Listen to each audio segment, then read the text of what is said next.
Welcome to Cruising with Scotty. Once again, I just have a few quick tips for you. Doesn't matter which ship you're going on, they're kind of apply universally.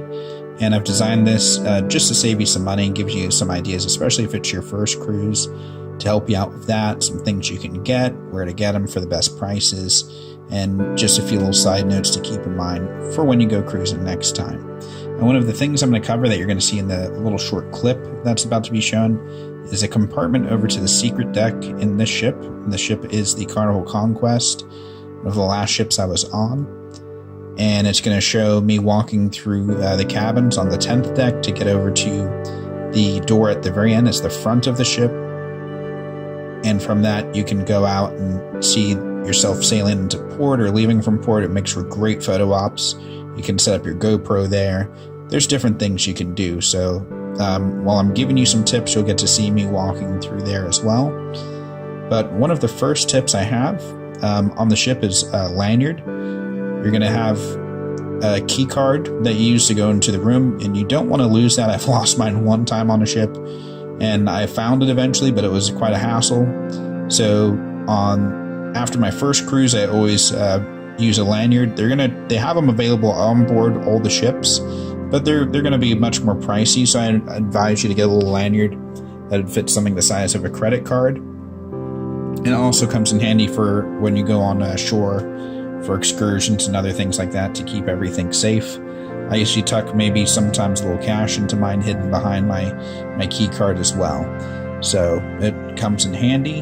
Definitely recommend a lanyard, and you can pick those up online. And you can even get nautical theme lanyards as well to kind of fit your outfit or go with the theme of the cruise. And you can find those on Amazon and Walmart. So I highly recommend that. One other great piece of advice that I've seen is to bring your own travel mug. So if you are really a coffee fanatic, if you have to have your coffee in the morning and want something a little bigger than their standard size coffee mugs that they'll present you, it's good to be able to bring your own coffee mug. You can use the machines as much as you like, and it'll go much further that way. Another thing that I stress too, I have a lot of friends who are vegan. I'm mostly vegan myself. So when I go cruising, a lot of times it can be difficult when it comes especially to the desserts that I find. Most cruise ships don't have a specialty vegan desserts. It usually will end up eating fruit most of the trip. So I recommend especially bringing some sort of vegan sweets or treats. Just makes things much easier that way for yourself. So if you have dietary concerns or needs, always call the cruise line first while you're booking your reservations. Let them know of your needs. That way they'll let the servers know before you come on board, and they can make arrangements for you. But even in that case, I'd always bring some items. And for vegans or anyone who has dairy sensitivities, bring dessert yourself. Maybe stack away or stow away a few snacks or cookies, which are dairy free. That'll suit your needs as well. When it comes to packing for your cruise ship, you want to go smarter as far as that goes. Always bring a carry-on, and you just want a few little basics there in case you can't get into your room right away. A quick change of clothes, something to snack on, your toothbrush, some just small essentials like that. You don't want to overpack it, believe me. One other good tip too is to bring extra hangers, especially for the longer cruises. For the short cruises, 3-day, 4-day, it's not a big deal, but for the long days, if you're doing 7 days and over, I'd say sometimes it's better to bring additional hangers. I recommend the less expensive plastic type aboard with you as well, and that'll allow you to hang the extra set of clothes that you bring up. Now, one of the tricks I use is for the fancy nights or for the captain's dinner night, captain's gala. Sometimes they call it things on different ships. You have more formal wear to keep those clothes nicer, more crisp. I usually always bring my suit bag as well to keep those safe. And I'll alternate the shirts I wear with my suit as well. So it looks like I'm changing it up each time I go out. Usually on the longer cruises, there'll be at least 2 nights like that. So if you want to kind of change up your outfit without bringing a whole bunch of extra clothes on board with you, and ladies too, I'd recommend maybe just switching out a blouse or switching up even just your accessories can make it look like a whole new outfit as well for that. So that's a really neat trick to kind of stay fancy but without packing a whole new outfit as well. Cool little tricks. As far as packing and organizing things once you're in your cabin, sometimes, especially if you have a interior room and you haven't opted for a large suite or something like that, if you get one of the closet door organizers, a lot of people use those and they attach it inside their cabin, and this way you can stack a lot of stuff up. Some ships do not allow power strips, so do keep in mind that you're only going to have usually one power outlet. Some cruise ships are different, but typically you just have one outlet for your cabin. The older ships especially, it's usually just one. If you're on the newer ship, sometimes there's two. I had one of the friends I travel with, he was on a CPAP machine at night, so he had to use a machine for his breathing, and that took up one of the outlets. So I'd always recommend bringing a power strip, otherwise you're not going to be able to charge anything at night if someone else that you're rooming with has priority to use the outlet. So always remember that. You always want to bring some sort of motion sickness aid. Now there's a product called Motion Ease. You can get it for I believe like $5 at Walmart. It's really inexpensive. It's all natural. It's what I recommend over anything. Of course there's Dramamine and other products on the market as well, but I like to go with the natural route. And the cool thing with the Motion Ease is it works almost instantly. So you just put a drop of it behind each ear, and within seconds, if you were feeling seasick, it dissipates almost immediately, and you can reapply every 30 minutes and there's no side effects with it. It's not going to affect other medications you're taking. It works really well. Now, on most cruise ships, you're allowed to bring one bottle of wine, so I do recommend you bring that. Some people have a hard time sleeping with the noise of the engines aboard the ship, so a lot of people, what I would recommend in that case, if you're a very light sleeper, to bring maybe some earplugs, especially if it gets a little more turbulent on the waters or there's a little more rocking. That's helped me before. Personally, one of the best solutions I have for that is I play some ambient music.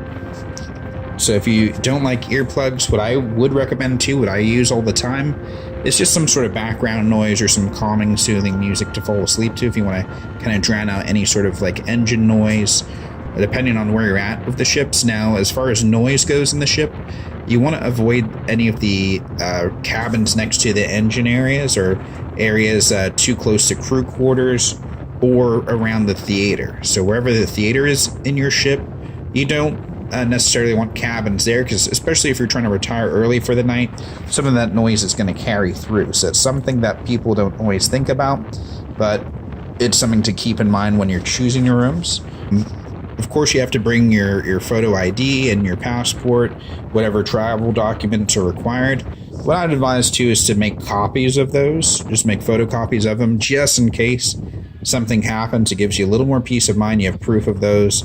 So do make sure that you get a copy of your driver's license, your passport, all of that, and keep them somewhere safe on your person or in your luggage as well, just in case something happens and you need a quick reference to those. I've had a situation where someone I traveled with did lose one of their documents and they needed a quick backup. Luckily, we had a relative that was able to get a backup for them before we ended up leaving port. So always keep your information on you. That's important. I'd also bring a pen to fill out certain details. I would take place in raffles on the ship. There's going to be a ton of them aboard, so there's a lot of things you can win aboard a cruise ship. So do the raffles, really get involved. The more engaged you are with onboard activities, the more you have to gain. And additionally, one other quick tip when it comes to cruising as well, especially if it's your first time, and if you're not going with a big group of people, you want to meet up with people, make new friends, I would advise going online. There's a Cruise Critic. They have a forum there where they do roll call, and I believe it's Shipmates as well, that site, an app for your phone. You can also check cruise prices there, but more importantly, you can join one of the roll calls they have there. You can see other people who are going to be on an upcoming cruise. You can make friends. You can plan out excursions. You can even ask a lot of questions. So like if there's a port of call you've never been to before, you have a question about the best excursions, the best beaches, feel free to write it there in the forum, and you'll be surprised how many people are more than willing to give you advice who've been there before. You can also check out photos of the cabin that you're going to be in advance. There's a lot of great and useful information you can get from the roll call and from those apps, both Cruise Critic and Shipmate. So before I go on a cruise, I usually check that out. That way I have a good idea of what my cabin will be like before I go on. I kind of already have worked out like different activities that are going to be aboard the cruise ship I want to participate in. And I already have in mind some of the beaches I want to check out, especially if I'm in the Caribbean, or the type of clothes I want to bring. If you're doing a cruise up north, I always would suggest packing a warm pair of clothes. Even if you're going to be sailing towards the Caribbean, pack at least one pair of warmer clothes. Nothing too crazy, but maybe some jeans, something that is going to keep you warmer. There's a lot of nights out there, even in the Caribbean, where the wind really picks up and it gets much cooler. And if you're out there towards the right time, especially during night, and it gets a little windy, or if there's a little rain, you're definitely going to feel it. So to prevent that, I definitely would recommend grabbing a warm pair of clothes, especially if you're going on a Alaska cruise. Then you definitely want to pack lots of nice warm clothes. Or if you're doing a New England, Canada cruise up on the East Coast, to also pack warmer clothes that way in the Mediterranean, because you never kind of know how the weather will turn. And even in the Caribbean, you want to have at least one pair of clothes for a cooler day or for inclement weather. On those lines as well, I strongly recommend bringing a small throw or a blanket. Again, they have a lot of Serenity or adult-only lounges aboard the cruise ships. And during the right conditions, it can get really windy. And if you're there with just your swimsuit, it can get cold. If you really want to snuggle and keep warm, I recommend bringing a blanket. All right, I'll have more advice for you guys coming up. Thank you for listening.